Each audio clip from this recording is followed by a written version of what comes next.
go ahead. Thank you for your cooperation.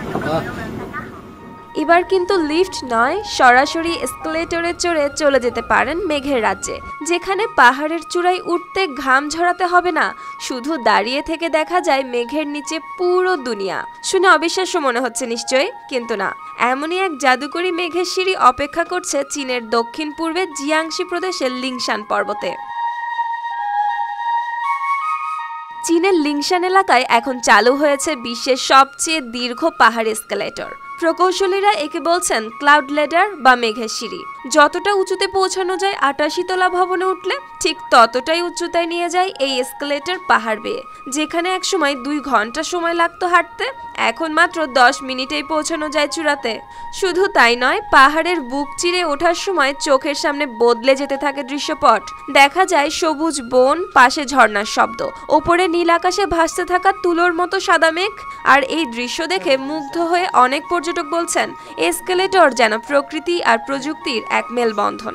কেউ বলছে এটি শুধু একটি যাত্রা নয়, বরং এমন আকাশযান যা মানুষকে মাটির বাঁধন ছেড়ে নিয়ে যায় মেঘের কাছে। এসকেলেটর সিস্টেমে রয়েছে ৫টি ধাপে সাজানো মোট ৫০টি চলন্ত সিঁড়ি। প্রতিদিন হাজার হাজার পর্যটক এই পথে খুব সহজেই উঠছেন চূড়ায়। তবে সবচেয়ে বড় সুবিধা, বয়স্ক মানুষ হোক বা ছোট শিশু কিংবা প্রতিবন্ধীরাও সমানভাবে উপভোগ করতে পারছেন পাহাড়ের এই সৌন্দর্য। চীনের পর্যটন মন্ত্রণালয় বলছে এই উদ্যোগ দেশের অ্যাক্সেসিবল ট্যুরিজম বা সবার জন্য উন্মুক্ত ভ্রমণ ব্যবস্থার এক বড় পদক্ষেপ। এতে পাহাড়ি অঞ্চলগুলো যেমন নতুন করে পর্যটন মানচিত্রে জায়গা পাচ্ছে, তেমনি স্থানীয় অর্থনীতিতেও আসছে গতি। আরও অবাক হবেন জেনে, লিংশান পর্বত নিজেই বহন করে এক অনন্য ইতিহাস। প্রাচীন এই পাহাড়ে আছে ৭২টি চূড়া, ১০৮টি অদ্ভুত শিলা গঠন আর ১৪৯৬ মিটার উঁচু প্রধান শৃঙ্গ। একসময় এটি ছিল তাওবাদ ও বৌদ্ধ ধর্মের সাধনাস্থল।